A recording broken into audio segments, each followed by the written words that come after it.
umattend, nagkita sa graduation ng kanilang anak na si Kai. Oo. Yung ano ba tawag doon? Ano ang tawag doon sa graduation na yon? Graduation. Moving up? Moving up ba? Moving up. Oo. Kasi tayo hindi tayo moving up nung high school. Graduation. Pag-graduation. Oy, ngayon na, uso-uso na ngayon yan, di ba? Yung moving up, di ba? Siyempre, co-parenting pa rin pala sila. Yun maganda. Di ba? Parang naghihiraman pa rin sila dun sa mga bata. Which is maganda. Pero wala man daw sinasabi hindi masyadong palakwento si Richard. Kung nagkita sila ni Sarah. Ang gwapo. Diba? Oo, ayun no.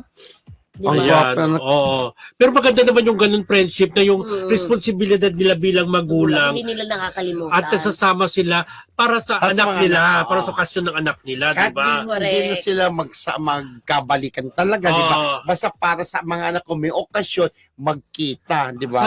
Saludo ako sa ganyan. Anong detalye niyan, Mari?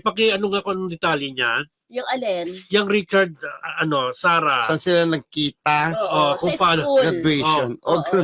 Pag graduation, automatic di ba sa school? Pero alam mo na Mother's Day, parang naghati rin sila ng oras or ng araw, di ba? Parang sa mismong Mother's Day, nandun yung mga sa apo, nandun sila kina Ana Berama, kina Richard Gutierrez, kinabukasan na kay Sarah din naman. Ayun. Kasi Mother's Day sa lola is nanay naman, di ba? Lola nila. At least nakasama yung mga apo niya. Tama.